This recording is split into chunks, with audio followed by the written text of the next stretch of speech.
दोस्तों बहुत बहुत स्वागत है आप सभी का एक बार फिर से। जी हाँ दोस्तों, आज पूरे दिन की कई महत्वपूर्ण और बड़ी खबरें निकल कर आ रही हैं। वहीं राज्य सरकार की तरफ से भी आर्थिक सहायता प्रदान की जाएगी। बैंक खाता धारकों के लिए कुछ नए नियम और नए अपडेट्स निकल कर आ रहे हैं और साथ ही साथ केंद्र सरकार की तरफ से बड़े आर्थिक पैकेज को लेकर भी बड़ी खबर निकल कर आ रही है। जानेंगे एक एक करके सभी खबरों को विस्तार से।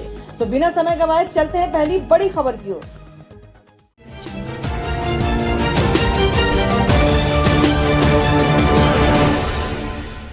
तो दोस्तों पहली बड़ी खबर में जान लेते हैं क्या है देश में कोरोना संक्रमण के ताजा हालात। आपको बता दें कि कोरोना का कहर देश में पिछले 24 घंटे में 8,380 नए मामले, मरीजों की संख्या पहुंची 1,80,000 के पार। जी आपको बता दें कि तमाम कोशिशों के बावजूद भारत में कोरोना के मरीज बढ़ते ही जा रहे हैं। देश में पिछले 24 घंटे में कोरोना वायरस के रिकॉर्ड 8,380 नए मामले सामने आए हैं। इस दौरान 193 मरीजों की कोरोना से जान भी जा चुकी है।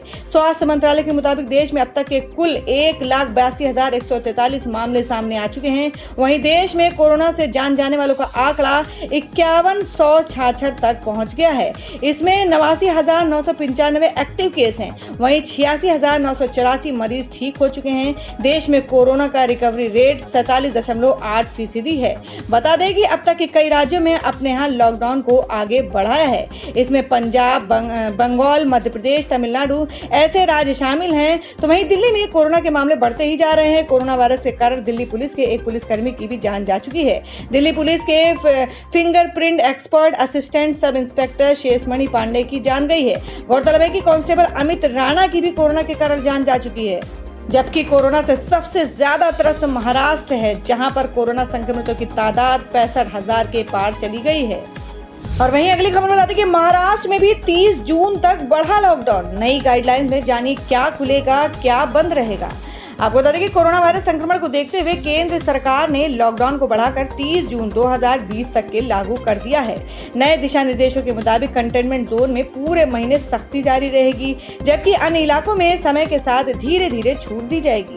देश में कोरोना का सबसे बड़ा हॉटस्पॉट महाराष्ट्र में भी केंद्र के ऐलान के बाद 31 मई राज्य में लॉकडाउन को 30 जून तक जारी रखने की घोषणा की गई है।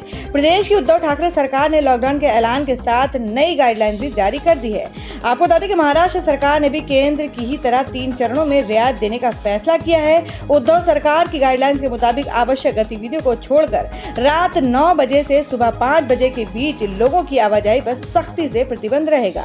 केंद्र की अनलॉक चरण 1 के साथ ही राज्य में भी समुद्र तटों, खेल के मैदानों, उद्यानों और खुले सार्वजनिक स्थानों पर सुबह 5 बजे से शाम 7 बजे के बीच व्यक्तिगत शारीरिक अभ्यास की अनुमति होगी। इसके अलावा 8 जून से सभी निजी कार्यालय आवश्यकता के अनुसार 10% तक अटेंडेंस के साथ काम कर सकते हैं। शेष व्यक्ति घर से काम कर सकते हैं। जिले के अंदर बस सेवाओं की अनुमति दी जाएगी, जबकि एक जिले से दूसरे जिले में बस सेवाओं की अनुमति नहीं होगी। महाराष्ट्र सरकार की गाइडलाइंस के अनुसार राज्य में धार्मिक स्थलों और पूजा स्थलों, होटलों, रेस्टोरेंट, आतिथ्य सेवाएं, शॉपिंग मॉल, नाई की दुकानें, स्पा, सैलून और ब्यूटी पार्लर राज्य भर में बंद रहेंगे। हालांकि जून में गैर जरूरी सामानों की दुकानों को 5 जून से ऑड इवन आधार पर खोलने की अनुमति दी गई है। बता दें कि महाराष्ट्र में कोरोना वायरस का सबसे ज्यादा प्रभाव देखने को मिला है। अब तक यहां 65,000 से अधिक मामले सामने आ चुके हैं। वहीं 2100 से अधिक लोगों की महामारी से जान भी गई है।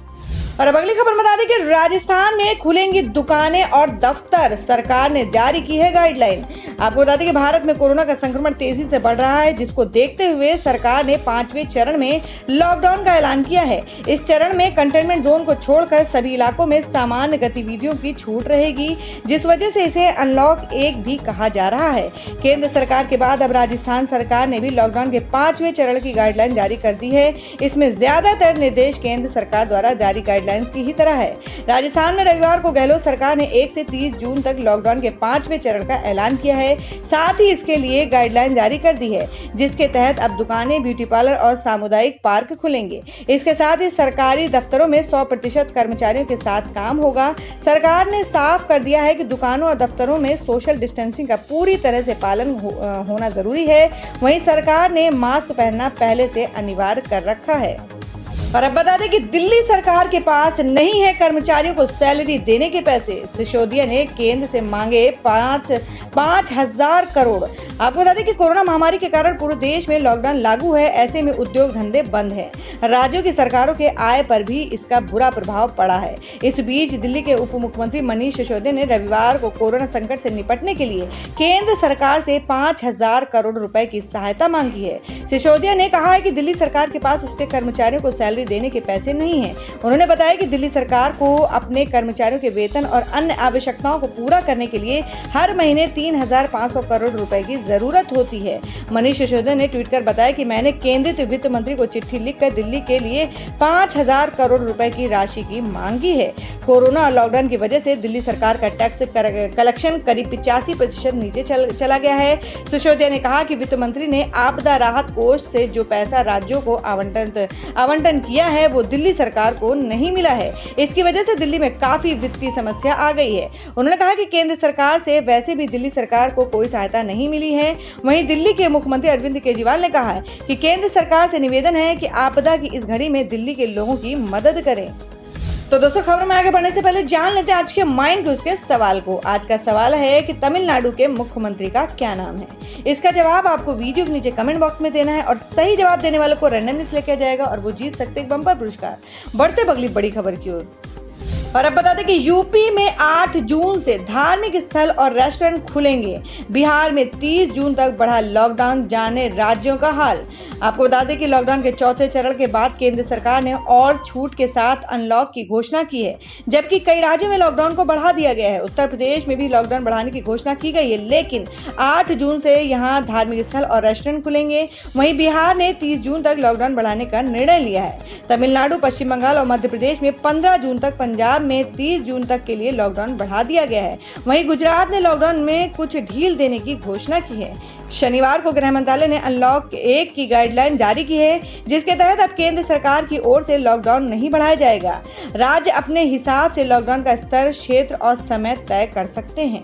नए नियमों के मुताबिक कंटेनमेंट जोन के बाहर चरणबद्ध तरीके से छूट दी जाएगी, लेकिन फिलहाल कंटेनमेंट जोन में पूरी पाबंदी रहेगी। हालांकि जरूरी गतिविधियों की मंजूरी रहेगी।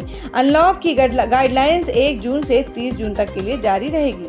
और अब अगली बड़ी खबर बता दें कि 1 जून से 200 विशेष ट्रेनें चलाएगा इंडियन रेलवे। कई राज्यों ने जताई है आपत्ति।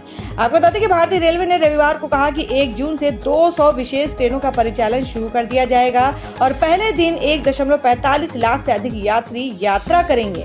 वहीं 200 विशेष यात्री ट्रेनों का परिचालन शुरू होने से कुछ घंटे पहले झारखंड, आंध्र प्रदेश और महाराष्ट्र ने इन सेवाओं के बारे में आपत्ति जाहिर की है। रेलवे ने कहा कि लगभग 26 लाख यात्रियों ने 1 जून से 30 जून तक विशेष ट्रेनों से यात्रा के लिए टिकट की बुकिंग कराई है। ये सेवाएं 12 मई से संचालित हो रही हैं। श्रमिक विशेष ट्रेनों और 30 वातानुकूलित ट्रेनों के अलावा हैं। रेलवे ने कहा कि यात्रियों को प्रस्थान से कम 90 मिनट पहले स्टेशन पर पहुंचना होगा और जिन लोगों के फॉर्म कंफर्म या RAC टिकट होंगे उन्हें ही स्टेशन के भीतर जाने और ट्रेनों में सवार होने की अनुमति दी जाएगी। केंद्रीय गृह मंत्रालय MHA के दिशा निर्देशों के अनुसार यात्रियों को अनिवार्य रूप से जांच करानी होगी। सिर्फ बिना लक्षण वाले यात्रियों को ही ट्रेनों में प्रवेश करने की, सवार होने की अनुमति दी जाएगी। रेलवे ने रविवार को कहा कि 200 विशेष यात्री ट्रेनों का परिचालन शुरू होने से कुछ घंटे पहले झारखंड, आंध्र प्रदेश और महाराष्ट्र ने इन सेवाओं के बारे में आपत्ति जाहिर की है। सूत्रों ने बताया कि मामले के समाधान के लिए रेलवे मुख्यालय में एक उच्च स्तरीय बैठक चल रही है। उन्होंने संकेत दिए हैं कि 3 राज्यों ने कोरोना वायरस के बढ़ते मामलों को लेकर चिंता जताई है और इसे ट्रेनों के परिचालन के लिए उनके विरोध का कारण माना जा रहा है। और अगली खबर निकल कर आ रही है कि बिहार में 15 जून से खत्म हो जाएंगे क्वारंटीन सेंटर। रोजगार सृजन पर विशेष ध्यान देगी सरकार। जी आपको बता दें कि अब तक कुल 1433 श्रमिक स्पेशल ट्रेनें सीमावर्ती इलाकों से चलाई गई। ट्रेनों के माध्यम से 19,47,127 लोग बिहार आए हैं। बिहार में प्रवासियों के लिए खोले गए क्वारंटीन सेंटर 15 जून से समाप्त हो जाएंगे। सूचना एवं जनसंपर्क के सचिव अनुपम कुमार ने रविवार को इसकी जानकारी दी। अनुपम कुमार ने कहा कि राज्य में लॉकडाउन के संबंध में गृह मंत्रालय, भारत सरकार से जो दिशा निर्देश प्राप्त हुए हैं उसे वैसे ही लागू किए जाएंगे। लॉकडाउन संबंधित केंद्र के एक बार के आदेश में राज्य सरकार अन्य किसी बात को जोड़ घटा नहीं रही है।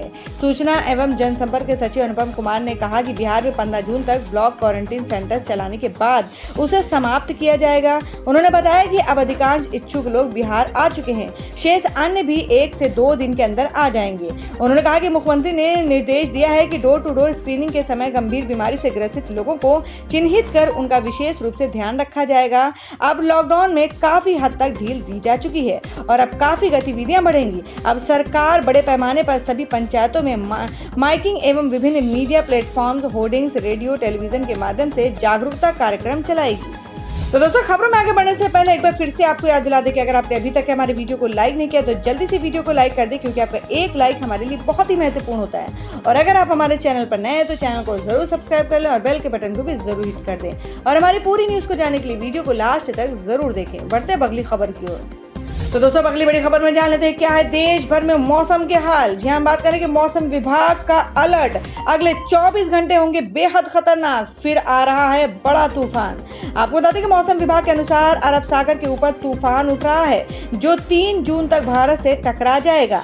IMD ने चेतावनी दी है कि अरब सागर में दोहरा दबाव बन रहा है जिससे 2 तूफान उठ रहा है। अरब सागर के ऊपर एक निम्न दबाव का क्षेत्र बनेगा जिसमें 3 जून तक गुजरात और उत्तर महाराष्ट्र के तटों की ओर तूफान बढ़ेगा। IMD के अनुसार अरब सागर के ऊपर 2 तूफान बन रहे हैं जिसमें से एक अफ्रीकी तट से लगे समुद्र क्षेत्र के ऊपर है, वो ओमान और यमन की ओर बढ़ सकता है, जबकि दूसरा भारत के करीब है। इसके अगले 12 घंटों में और अधिक गहरे डिप्रेशन में बदलने की संभावना है। वहीं मौसम विभाग ने कहा है कि अरब सागर के ऊपर संभावित निम्न दबाव के क्षेत्र के प्रभाव के कारण स्थितियां 1 जून से केरल के ऊपर मानसून की शुरुआत के लिए अनुकूल होंगी। तो दोस्तों, ये थी अब तक की सभी बड़ी खबरों की अपडेट्स। टुडे ब्रेकिंग न्यूज और लेटेस्ट खबरों को देखने के लिए हमारे चैनल ऑसम ज्ञान हिंदी न्यूज चैनल से जुड़े रहिए और हमारे वीडियो को लाइक शेयर जरूर कर दें अपने दोस्तों और रिलेटिव्स के साथ। तो दोस्तों, फिर मिलेंगे काम की खबरों और सरकारी योजनाओं की एक और नई वीडियो के साथ। तब तक के लिए धन्यवाद दोस्तों।